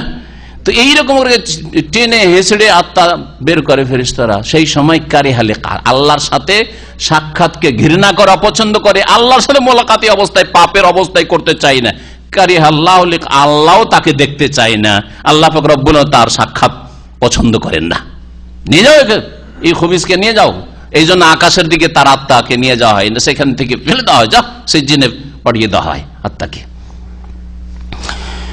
আল্লাহ পাক রব্বুল আলামিন বলছেন যে ওই সময় দোয়া করবে হাসরের মাঠেও, রব্বানা, রবের কাছে, আখির না, তখন দোয়া করে হবে। দুনিয়াতে ডাকতে হইতো আল্লাহকে, দুনিয়াতে আল্লাহর কাছে দোয়া করতে হইতো। আখির না ইলা আজালিন করিব, আল্লাহ আমাদেরকে ছাড় দাও, অবসর দাও অল্প সময়ের জন্য। নজিব দাওয়াতাকা, তাহলে তোমার ডাকে সাড়া দেব, তোমার দিনের দাওয়াত কবুল করব, তোমার ওহী কোরআন হাদিস কবুল করব। ওয়া নাত্তাবিউ রাসূল, আর রাসূলগণকে আমরা মানব, রাসূলদের অনুসরণ করব। আওয়ালাম তাকুনু, জবাবে আল্লাহ পাক বলবেন, তোমরা কি কসম করে বলতে না এর পূর্বে? আওয়ালাম তাকুনু আকসামতুম, দুনিয়াতে তোমরা শপথ করে করে বলতে না? যারা শিরকি শপথ করতো, বাপের শপথ, মায়ের শপথ, দানার শপথ, প্রাণের শপথ, আর যারা মুসলিম ফাসেক গুনাহগার আল্লাহর কসম করে, কিন্তু বিশ্বাস নাই, শুধু নামে মাত্র বিশ্বাস। তোমরা কি এর পূর্বে কসম করতে না, শপথ করে বলতে না, মা লাকুম মিন জাওয়াল, যে তোমাদের কখনো পতন ঘটবে না, চিরকাল তোমাদের রাজত্ব থেকে যাবে, চিরকাল তোমার বাড়ি গাড়ি নারী থেকে যাবে, চিরকাল দুনিয়ার ধন সম্পদ তোমার সাথে থেকে যাবে, আল্লাহর কাছে হাজিরা দিতে হবে না, মত হয়ে গেল মানে এক্সপায়ার হয়ে গেল, আর পরকাল সম্পর্কে তোমার কোনো রকমের কর্মসূচি ছিল না, কিছু নেই। আজকাল অধিকাংশ যারা বেদিন মুসলিম, তাদেরকে যদি জিজ্ঞাসা করে আপনার আগামী জীবনের কর্মসূচি কি, ওকে জিজ্ঞেস করেন, বলবে দুনিয়ার আমার কর্মসূচি হচ্ছে যে 5টা বছর আর সৌদি আরবে থাকবো, আর তারপরে একটা বাড়ি করব অমুক শহরে, তারপরে একটা ব্যবসা করব, এই করব সেই করব, আর ছেলে কি আল্লাহ দিয়েছে, টাকা আছে, একটাকে ডাক্তার করবো, একটা ইঞ্জিনিয়ার করবো, এই করবো সে করবো, ঠিক কিনা? হ্যাঁ, তাহলে দুনিয়ার কর্মসূচি আছে। ওকে বলেন যে আচ্ছা, একটা বেদিনকে বলেন যে তোমার আখিরাতের কর্মসূচি কি, বলো কিছু আছে? জিরো, কিছুই নেই। আখিরাতে তোমার কি প্রস্তুতি নিয়েছো তুমি? ওয়ামা আদাত লাহ, কিয়ামতের জন্য কি প্রস্তুতি নিয়েছো? কোনো প্রস্তুতি নাই। না আল্লাহর ভালোবাসা, না রাসূলের ভালোবাসা, না দিনের জন্য কাজ করা, না নিজের ফরজ ওয়াজিব আদায় করা, না হারাম কাবিরা থেকে বেঁচে থাকা, হালাল রুজি সন্ধান করা, হারাম থেকে বাঁচা, কিছুই নাই তার। 5 ওয়াক্ত নামাজ নেই, কিছু নেই, তাওহীদ নেই, কিচ্ছু নেই। নাস্তিক, বেদিন, যারা দিন ইসলাম পালন করে তাদেরকে মৌলবাদী, কট্টরপন্থী, চরমপন্থী ইত্যাদি নানান নাম দেয়, ইহুদি নাসারাদের গালগুলি, এইসব বেদিনগুলি দিয়ে থাকে মুসলিম নেক লোকদেরকে। তো আওয়ালাম তাকুনু, আল্লাহ পাক বলছেন যে তোমরা কি এর আগে শপথ করে বলতে না দুনিয়াতে, মা লাকুম মিন জাওয়াল, যে তোমাদের কখনো জাওয়াল হবে না, মানে পতন ঘটবে না, কোনোদিন তোমরা ধ্বংস হবে না, মারা যাবে না। ওয়াসাকানতু ফি মাসাকিনিল্লাযিনা যালামু আনফুসাহুম, তোমরা বসবাস করেছো ফি মাসাকিনিল্লাযিনা যালামু আনফুসাহুম, ওই সব বসবাসের স্থানে, ওই সব দেশে, ওই সব এলাকায় যেখানে জালেমরা বসবাস করেছে। তোমাদের পূর্বে তোমাদের দেশে কোন লোকগুলি বাস করেছে তাদের ইতিহাস জানো না? তারা যখন জালেম হয়েছিল, আল্লাহর আযাব কেমন তাদের উপর নেমে এসেছিল, দুনিয়ার আযাব কেমন এসেছিল, কিভাবে তাদেরকে আল্লাহ ধ্বংস করেছেন জানো না? তাদের কথা কত ব্যাপক কথা চিন্তা করেছেন? এতে ইঙ্গিত করে দেওয়া হয়েছে তোমরা পৃথিবীতে বসবাস করে এসছো, জানো না নূহ আলাইহিস সালামের জাতিকে আল্লাহ কিভাবে মহাবন্যা দিয়ে ডুবিয়ে ধ্বংস করেছেন। পাহাড়ের উপরে চড়েও তার ছেলে বাঁচতে পারেনি, আল্লাহ পাক ডুবিয়ে ধ্বংস করেছেন। তোমরা কি জানো না যে এই তাবুকের কাছে আল ওলাই সামুদ জাতিকে কিভাবে আল্লাহ ধ্বংস করেছেন? বিকট শব্দের একটি আযাব মাত্র, কিভাবে ধ্বংস করে আল্লাহ পাক রব্বুল আলামিন।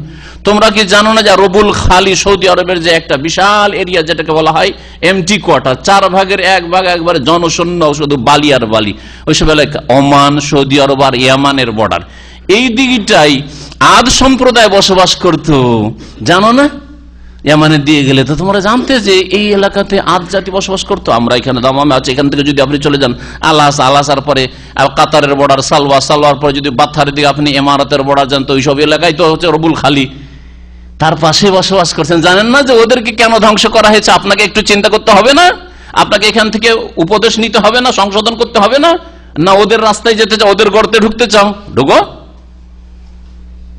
চিন্তা করেন, আরবরা মক্কা থেকে যখন মদিনা হয়ে তারা ব্যবসার জন্য যেত শাম দেশের দিকে, ফিলিস্তিন, জর্ডন, দামেস্ক, ওই দিক দিয়ে যেত, তখন তারা সেই তাবুক আর আল ওলা দিয়ে যেত।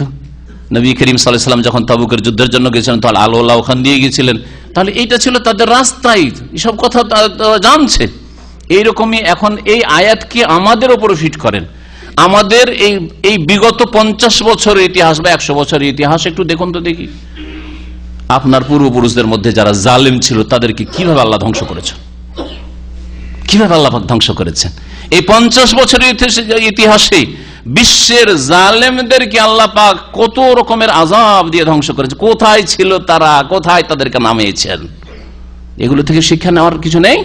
অবশ্যই শিক্ষা নেওয়ার আছে।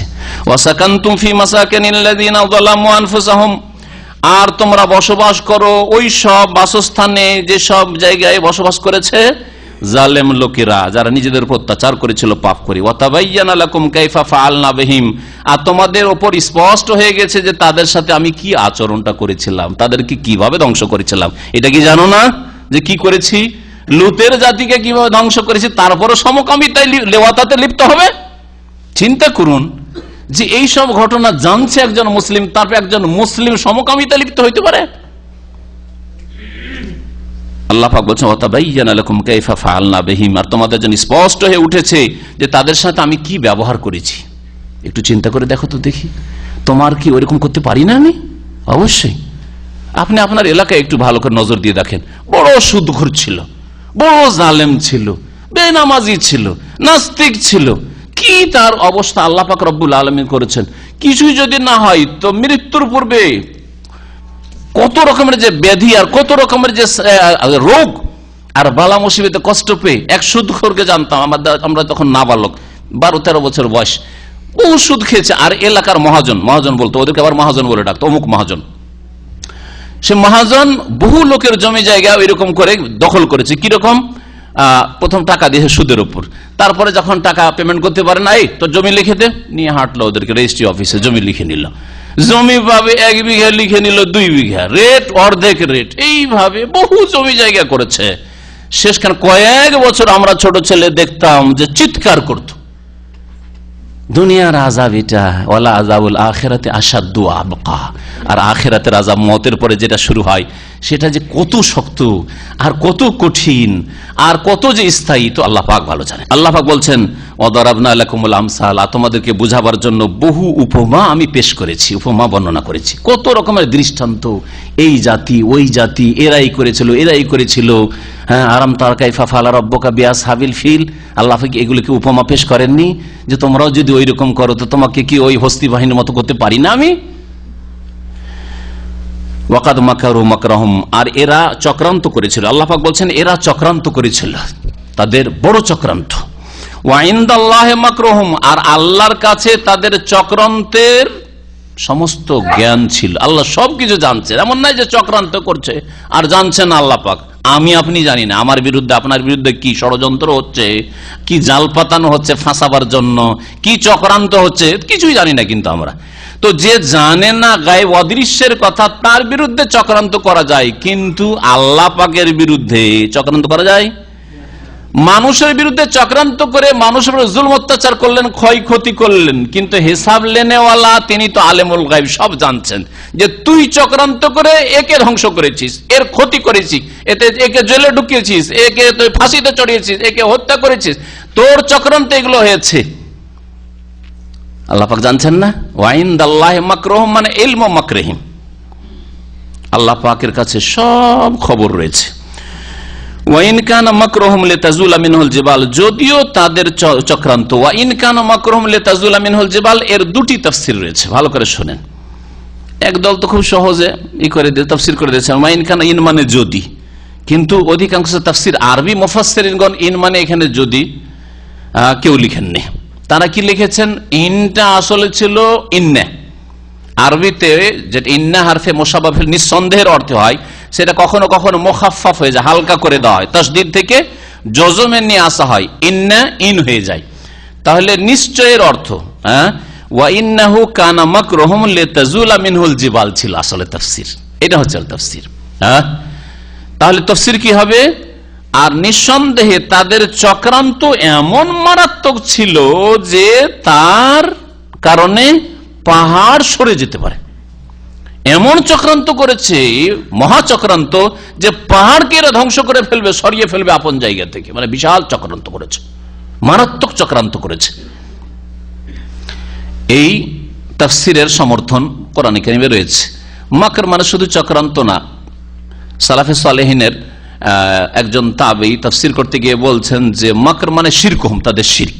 আর আল্লাহর সাথে শরীক করা হচ্ছে এত বড় অপরাধ যে কোরআনে কারীমে আল্লাহ পাক বলেছেন যে আল্লাহর জন্য যারা ছেলে মেয়ে সাব্যস্ত করে যে আল্লাহর ছেলে মেয়ে আছে বা আল্লাহর সাথে শিরক করে, তাকাদুস সামাওয়াতু ইয়াতাফাত্তারনা মিনহু ওয়া তানশাক্কুল আরজু ওয়া তাখিরুল জিবালু হাদ্দা।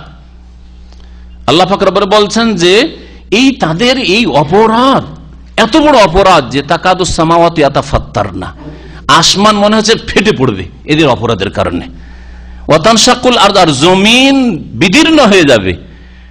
ওয়া তাখিরুল জিবালু হাদ্দা, আর পাহাড়গুলি মনে হচ্ছে চূর্ণ বিচূর্ণ হয়ে যাবে। তাহলে পাহাড়ের কথা ওই আয়াতে উল্লেখ করা হয়েছে। তার মানে এত এদের চক্রান্তগুলি, নবী রাসূলগণের বিরুদ্ধে চক্রান্ত, আলেম ওলামাদের বিরুদ্ধে চক্রান্ত, আল্লাহর নেক বান্দাদের ভালো মানুষদের বিরুদ্ধে চক্রান্ত, নির্দোষী মানুষকে ফাঁসিয়ে দেওয়া এমনিতে, আর ফাঁসিয়ে দিয়ে তাকে জেলে ঢুকিয়ে রাখার কোনো তার বিচার নেই, তদন্ত নেই, কিচ্ছু নেই, এমনিতে ফাঁসিয়ে রাখা। ওয়াইন কানা মাকরুহুম লিতাজুলা মিনহু, এইসব ষড়যন্ত্র করছো। এইসব ষড়যন্ত্র আল্লাহর কাছে এর জ্ঞান রয়েছে, আল্লাহ পাকের পরিবেষ্টনের ভিতরেই রয়েছে। জালেম ভালো করে শুনে রাখো, জবাব দিতে হবে আল্লাহ পাক রব্বুল আলামিনের কাছে। কোন কোন তাফসীরকাররা বলছেন যে ওয়াইন কান মাকরুহ, ইন নাফিয়া, ইন আবার নায়ের অর্থে কখনো কখনো আসে। ইনহুম ইল্লা কাল আনাম কোরআনে আছে, তার মানে কি এরা চতুষ্পদ জন্তু ছাড়া কিছুই নয়। ইন মানে না নয় এখানে, হ্যাঁ। তো ইন কখনো কখনো নায়ের অর্থে আসে। তাহলে কি তাফসীর হবে? ওয়াইন কানা মাকরুহুম, তাফসীর আলাদা, একটু বিভিন্ন অন্যরকম হয়ে যাবে। প্রথমটি না, কি তাফসীর হয়ে যাবে? ওয়াইন কানা মাকরুহুম লিতাজুলা মিনহুল জিবাল, তাদের চক্রান্ত এমন কিছু ছিল না যে তাতে পাহাড় সরে যাবে। মানে তাদের চক্রান্ত এমন কোন ফ্যাক্টর না, এমন কোন বড় বিষয় না যে তারা বিশাল কিছু করে ফেলতে পারবে। আল্লাহ পাকের ইচ্ছার বিরুদ্ধে কোন শক্তি কিছু করতে পারে না, কোন শক্তি কিছু করতে পারে না। কোরআনে কারীমে এরও সমর্থন রয়েছে, কোরআনে কারীমে এরও সমর্থন রয়েছে। আল্লাহ পাক রব্বুল আলামিন তারপরে বলছেন যে ফালা তাহসাবান্নাল্লাহ মুখলিফা ওয়াদিহি রাসূলাহ, তোমরা মনে করিও না যে আল্লাহ পাক রব্বুল আলামিন তার প্রতিশ্রুতি ভঙ্গ করবেন। আল্লাহ তার প্রতিশ্রুতি ওয়াদা ভঙ্গকারী নন, ওয়াদা খেলাফি করবেন না। আল্লাহর ওয়াদা রয়েছে কার সাথে? রাসূলা, তার রাসূলগণের সাথে। তোমরা আল্লাহকে মনে করিও না যে আল্লাহ তার প্রতিশ্রুতি যে রাসূলগণের সাথে করেছেন তা ভঙ্গকারী। আল্লাহ প্রতিশ্রুতি ভঙ্গকারী নন। আল্লাহ পাক কি রাসূলগণের সাথে ওয়াদা করেছেন? ইন্না লানানসুরু রুসুলানা, নিঃসন্দেহে আমি আল্লাহ আমার রাসূলগণকে অবশ্যই সাহায্য করব, আর তাদের অনুসারীদেরকে, মুমিনদেরকেও। আল্লাহ পাক রব্বুল আরো বলেছেন, হ্যাঁ, যে ওয়াইন্না জুনদানা লাহুমুল গালিবুন, আমার সেনাবাহিনী, আমার দিনের কাজ যারা করবে তারা বিজয়ী হবে। তো এগুলো আল্লাহ পাকের ওয়াদা। আল্লাহ পাক তারপরে বলছেন ইন্নাল্লাহ আজিজুন যুনতিকাম, নিঃসন্দেহে আল্লাহ পাক রব্বুল মহাপরাক্রান্ত, যুনতিকাম আর বড় প্রতিশোধ গ্রহণকারী। ইয়াউমা তুবাদদালুল আরযু গায়রাল আরয, স্মরণ করো যখন কিয়ামতের দিন হবে, সেই দিন এই পৃথিবীকে আরেক পৃথিবীতে রূপান্তরিত করে দেওয়া হবে, বা আরেক পৃথিবীতে পরিবর্তন করে দেওয়া হবে। ইয়াউমা তুবাদদালুল আরযু, স্মরণ করো ওই দিনকে যেই দিন, কিয়ামতের দিন, তুবাদদালুল আরযু, এই পৃথিবীকে বদলে দেওয়া হবে, পরিবর্তন করে দেওয়া হবে, রূপান্তরিত করে দেওয়া হবে গায়রাল আরযি, হ্যাঁ, এই জমিন ছাড়া অন্য জমিন, অন্য পৃথিবীতে। তার মানে এই পৃথিবী থাকবে না যেই পৃথিবীতে উঁচা নিচা আছে, গাছপালা আছে, বন জঙ্গল, পাহাড় পর্বত আছে। নবী করিম সাল্লাল্লাহু আলাইহি ওয়াসাল্লাম হাদিসে রয়েছে যে খোলা ময়দান হবে আর সমতল ভূমি হবে, একে অপরকে সহজে দেখবে। কোনো উঁচা কিছু থাকবে না, আর কোনো নিশানাও থাকবে না, কোনো চিহ্ন থাকবে না যে কোন দেশে আমার বাড়ি ছিল, কোনটা এশিয়া, কোনটা আফ্রিকা, কোনটা হচ্ছে আপনার আমেরিকা, আর কোনটা অস্ট্রেলিয়া, আর কোনটা ইউরোপ, কিছুই থাকবে না। কোনটা আরব জগৎ আর কোনটা উপমহাদেশ, কিচ্ছু থাকবে না। কোনো কারণ জমি জায়গারও নিশানা থাকবে না, বাড়িঘর নিশানা থাকবে না। আসসামাওয়াত, আর আকাশকেও বদলে দেওয়া হবে। তাহলে কিছু মূর্খ লোকদের কথা যে আরফায় হাসরের মাঠ হবে, মূর্খামি না? শুনেছেন না শোনেন নাই? আমাদের মানুষ এসব কথা বলে। কোন কোন হাদিসে রয়েছে যে শাম দেশ হচ্ছে আরদুল মাহশার, হাসর হবে। বলেন যে শাম দেশে সারা পৃথিবীর সমস্ত মানুষ এসে যাবে? তাহলে আরদুল মাহশার মানে ওই সে বড় হাসর, মানে বিচার দিবস বোঝানো হয়নি। হতে পারে কিয়ামতের পূর্বে ভালো মানুষরা শাম দেশে একত্রিত হবেন, আর সেটা এইরকম ছোট মাহশার বলা যেতে পারে। আল্লাহু আলাম। আল্লাহ পাক রব্বুল তারপরে বলছেন যে ওয়াবারাজুলিল্লাহিল ওয়াহিদিল কাহার, আর সমস্ত মানুষ উপস্থিত হবে এক আল্লাহর সামনে, আল্লাহর সামনে যিনি একক আল কাহার, আর যিনি অপ্রতিদ্বন্দ্বী বা যিনি প্রতাপশালী। আল কাহার, কাহার মানে হচ্ছে, কাহার মানে প্রতাপশালী হওয়া, তো আল কাহার যিনি প্রতাপশালী। ওয়াতারাল মুজরিমিনা ইয়াউমাইযিন মুকাররানিনা ফিল আসফাদ, আর তুমি দেখবে অপরাধীদেরকে মুকাররানিন পরস্পর বাঁধা, শিকলাবদ্ধ, ফিল আসফাদ শিকলে, শিকলে তাদেরকে দেখবে শিকলাবদ্ধ, তারা শৃঙ্খলিত রয়েছে। সারাবিলহুম মিন কাতরা, তাদেরকে বাঁধা আছে, হাত বাঁধা আছে, পা বাঁধা আছে, এইভাবে বাঁধা অবস্থায় দেখবে। সারাবিলহুম মিন কাতরা, আর তাদের পোশাক হবে, সারাবিল মানে পোশাক, সিরওয়াল ওয়াও দিয়ে বলা হয় নিচের পোশাকটাকে, আর সারাবিল মানে শরীরের পোশাক। শরীরের পোশাক হবে মিন কাতেরান, আল কাতরার। আল কাতরা এমন একটা জিনিস যাতে দ্রুত আগুন লাগে, আর আগুনের তাপ খুব বেশি হয়ে যায়, তাপের প্রখরতা খুব বেশি থাকে, তাপ খুব তেজ হয়ে যায়। তো এই আল্লাহ পাক এই জন্য কাতেরান আল কাতরার কথা উল্লেখ করেছেন। আল কাতরার পোশাক হবে, আল কাতরা মাখা পোশাক। ওয়াতাগশা ওযুহাহুন নার, আর তাদের চেহারাকে জাহান্নামের আগুনে ঢেকে ফেলবে, আচ্ছাদিত করবে।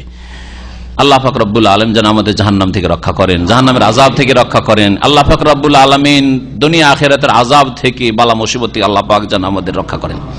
লিয়াজজি আল্লাহ কুল্লা নাফসিন মা কাসাবাত, যাতে করে আল্লাহ পাক রব্বুল আলামিন বদলা দেন প্রত্যেক ব্যক্তিকে, বদলা দেন প্রত্যেক ব্যক্তিকে মা কাসাবাত, ওই সমস্ত কাজের আমলের যা তারা করেছে, যা উপার্জন করেছে, তাদের কৃতকর্মের আল্লাহ পাক বদলা দেন। এই উদ্দেশ্যে এই বিচার দিবস কেন কায়েম করা হবে? লিয়াজজি আল্লাহ কুল্লা নাফসিন মা কাসাবাত। দুনিয়াতে প্রত্যেকে পায় না, কিন্তু আপনি কিছু পেয়েছেন, আমি কিছু পেয়েছি, আল্লাহ অনেক কিছুই দিয়েছেন, কিন্তু সব আমলের বদলা না আল্লাহ দেওয়ার ওয়াদা করেন দুনিয়ায়।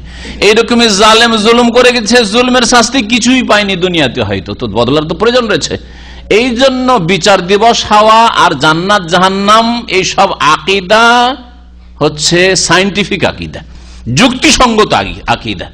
দুনিয়াতে সবার বদলা সবাই পেল, জালেম তার অত্যাচারের জুলমের বদলা পেল, নেক লোক ভালো মানুষ মজলুম নির্যাতিত দুনিয়াতে তার হক পেল, এটা বোঝা যাচ্ছে না। কিন্তু আখেরাতে স্পষ্ট হয়ে যাবে, সবাই জানতে পারবে জালেম তার শাস্তি পেয়ে গেছে, মজলুম বেচারা মজলুম নির্যাতিত ছিল তার হক পেয়ে গেছে জালেম থেকে, সব পেয়ে যাবে। কিন্তু হিন্দুদের মতো যদি পুনরাগমনের যদি ভ্রান্ত আকীদা থাকে, তাহলে এতে তো বোঝা যাবে না তারা কি বলছে। তাদের পুনরাগমন হচ্ছে তানাসুখুল আরওয়াহ, যেটাকে আরবিতে বলা হয় তানাসুখুল আরওয়াহ। মানে কি? পুনরাগমন মানে মানুষ যদি অপরাধ করে তাহলে আবার জন্মিবে বারবার। একজন মানুষ নাকি তাদের কাছে বহুবার জন্মে। প্রথম ছিল ব্রাহ্মণ, একেবারে নাম্বার ওয়ান হিন্দুদের, 4 নম্বরের মধ্যে, 4-এর মধ্যে, তাই না? যাকে আল্লাহ নাকি তাদের কি থেকে সৃষ্টি করেছে? আল্লাহ নিজের মুখমণ্ডলতে তৈরি করেছে। কিন্তু সে ছিল লুচ্চা, খুনি, সেই জন্য সে কি শূদ্র হয়ে জন্মিবে, চন্ডাল হয়ে জন্মিবে, মেথর হয়ে জন্মিবে, অথবা কি আরো কিছু হয়ে জন্মিবে, বুঝছেন না? আর ছিল শূদ্র, চামার, মেথর, একেবারে নিচু শ্রেণীর ছিল, আর খুব সৎ লোক ছিল, যার ফলে হিন্দুদের আকীদা সে কি হবে?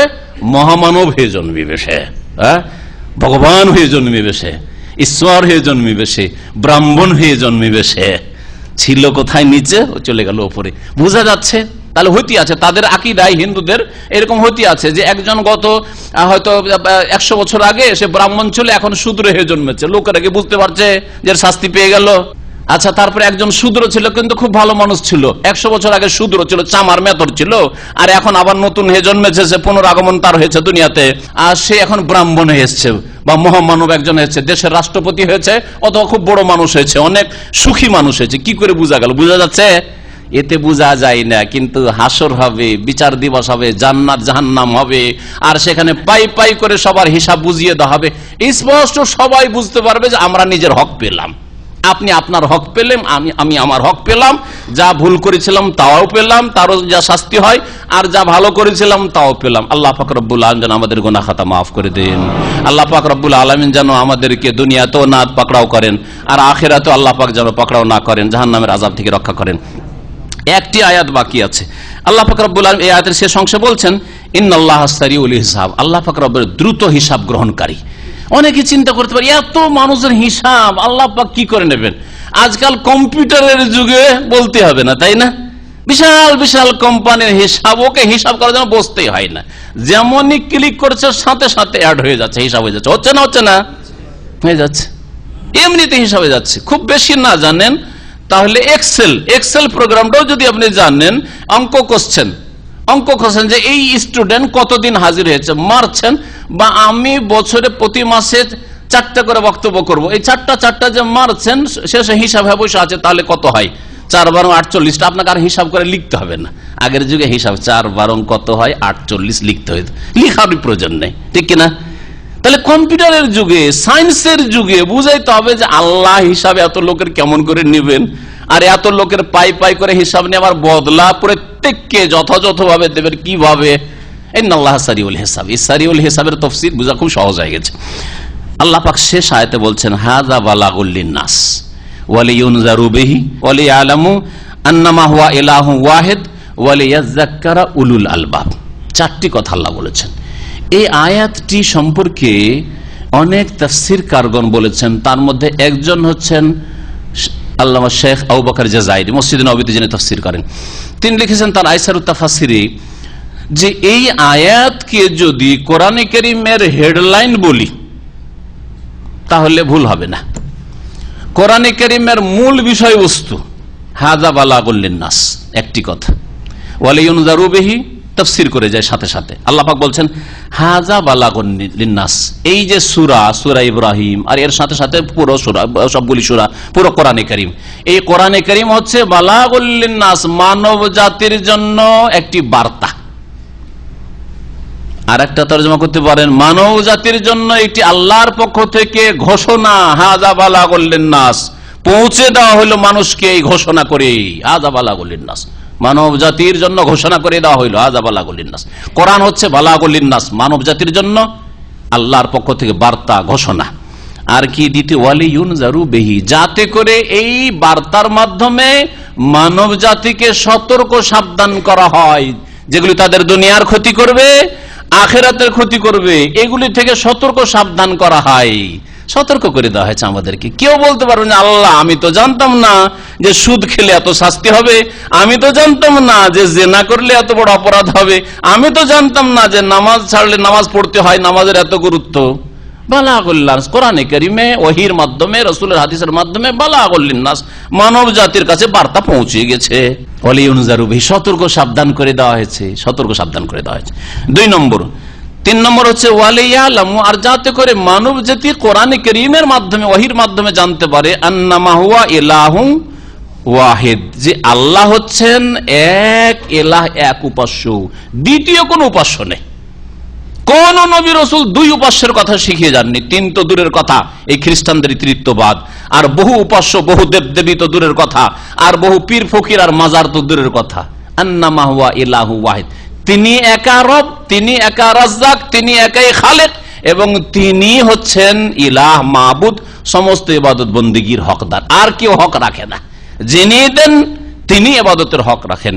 যার জন্য তাওহীদে রুবুবিয়্যাত, তার জন্যই তাওহীদে উলুহিয়্যাত। ভালো করে মনে রাখেন, যিনি সবকিছু আমাদের করেন, তার ইবাদত কেড়ে নিয়ে অন্যকে দিব, তার গোলামদেরকে দিব, তার সৃষ্টিকে দেব, এটা কি যুক্তিসঙ্গত? দিন ইসলাম হচ্ছে যুক্তিসঙ্গত দিন। তাহলে 3 নম্বর বিষয় হচ্ছে যে কোরআনে কারীমের হেডলাইন হচ্ছে তাওহীদ, আন্নামা হুয়া ইলাহু ওয়াহিদ, আল্লাহ হচ্ছেন এক ইলাহ, দ্বিতীয় কোনো ইলাহ নেই। আর 4 নম্বর হচ্ছে ওয়ালিয়াযাক্কারা উলুল আলবাব, যত জ্ঞানী মানুষরা রয়েছে তাদেরকে আল্লাহ বলছেন যে জ্ঞানী, আর প্রত্যেককে আল্লাহ জ্ঞান দিয়েছেন, বিবেক দিয়েছেন, ভালো মন্দের ফারাক করা আল্লাহ পাক তৌফিক দিয়েছেন, পার্থক্য নির্ণয় করার শক্তি ক্ষমতা আল্লাহ দিয়েছেন। দেন নাই? দুনিয়ার ব্যবসার ক্ষেত্রে বুঝতে পারছেন, সৌদি আরবে থাকলে লাভ না দেশে থাকলে ভালো করে বুঝতে পারছেন। কিন্তু এখন আমার চলে যাওয়া ভালো হবে, ফিনিশ করেন না 5 বছর পরে গেলে ভালো হবে, সবকিছু কিন্তু বুঝছেন। এইখানে ব্যবসা করলে ভালো হবে না ওইখানে করলে ভালো হবে, এই কফিল ধরলে ভালো হবে না ওই কফিল ধরলে ভালো হবে, সব বুঝতে পারছেন আপনি। দুনিয়া বুঝছেন আর আপনি আখিরাত বুঝছেন না। ইয়ালামুনা যাহিরাম মিনাল হায়াতিদ দুনিয়া, দুনিয়া খুব বুঝেন, ওয়াহুম আনিল আখিরাতি হুম গাফিলুন, আর আখিরাত সম্পর্কে একেবারে উদাসীন। চলবে আল্লাহর কাছে? চলবে না। 4 নম্বর হেডলাইন হচ্ছে কোরআনে কারীমের মূল বিষয়বস্তু হচ্ছে ওয়ালিয়াযাক্কারা উলুল আলবাব, জ্ঞানীরা যেন উপদেশ গ্রহণ করে। জ্ঞানীরা যাতে করে কোরআনে কারীম থেকে আর কোরআনে কারীমের তাফসীর, রাসূলুল্লাহ সাল্লাল্লাহু আলাইহি সাল্লামের হাদিস, এটাও ওহী, এই 2 ওহী থেকে কি করে? উপদেশ গ্রহণ করে। আল্লাহ পাক রব্বুল আলামিন যেন কোরআনে কারীম বুঝার তৌফিক দান করেন, কোরআনে কারীম তেলাওয়াতের তৌফিক দান করেন, কোরআনে কারীমের প্রতি আমল করার তৌফিক দান করেন, কোরআনে কারীমের দিকে দাওয়াত দেওয়ার তৌফিক দান করেন। কোরআনে কারীম জীবনের প্রতিটি স্তরে, সার্বিক স্তরে, সব জায়গায় আল্লাহ পাক বাস্তবায়নের জন্য তৌফিক দান করেন। ব্যক্তি জীবনে কোরআনের প্রতি আমল করার তৌফিক দান করেন, পরিবারে আল্লাহ পাক কোরআনের প্রতি আমল করার তৌফিক দান করেন, সমাজে আল্লাহ পাক কোরআনে কারীমের প্রতি আমল করার তৌফিক দান করেন, রাষ্ট্রে আল্লাহ পাক দেশে কোরআনে কারীমের প্রতি আমল করার তৌফিক দান করেন, বাস্তবায়নের তৌফিক দান করেন। সারা পৃথিবীতে আল্লাহর জমিনে আল্লাহর কিতাবের দ্বারা ফয়সালা করার জন্য তৌফিক দান করেন। আল্লাহ পাক আমাদের সকলকে হিদায়াত দান করেন, হিদায়াতের উপর কায়েম রাখেন। যেসব মুসলিমরা গোমরাহ পথভ্রষ্ট হয়ে রয়েছে আল্লাহ পাক তাদেরকে তুমি তোমার দ্বীনের দিকে ফিরিয়ে দাও। যারা দুনিয়া থেকে বিদায় নিয়েছে তাদের উপরে রহম করো। আল্লাহ পাক রব্বুল আলামিন তুমি মুমিন মুমিনাত যারা দুনিয়া থেকে বিদায় নিয়েছে তাদের ক্ষমা করে দাও, তাদের মাফ করে দাও, তাদের জাহান্নামের আযাব দূর করে দাও, কবরের আযাব তুমি দূর করে দাও। আমাদের আপনজন আত্মীয় স্বজন মুমিন মুমিনাত যে যেখানে আছে, যারা বালা মুসিবত আছে তাদের বালা মুসিবত দূর করে দাও, যারা পীড়িত আছে তাদেরকে সুস্থ করে দাও, যারা বিপদ আপদে আছে বিপদ আপদ দূর করে দাও, যারা মজলুম হয়ে নির্যাতিত রয়েছে, নির্দোষী নির্যাতিত মজলুম হয়েছে তাদের জুলমের অবসান ঘটাও, তাদের জুলমকে তুমি দূর করে দাও। আল্লাহ আমাদের দুনিয়াতেও কল্যাণ করো, আখিরাতেও কল্যাণ করো, জাহান্নামের আযাব থেকে আমাদেরকে রক্ষা করো। সুবহান রাব্বিকা রাব্বিল ইজ্জাতি আম্মা ইয়াসিফুন ওয়া সালামুন আলাল মুরসালিন ওয়ালহামদুলিল্লাহি রাব্বিল আলামিন।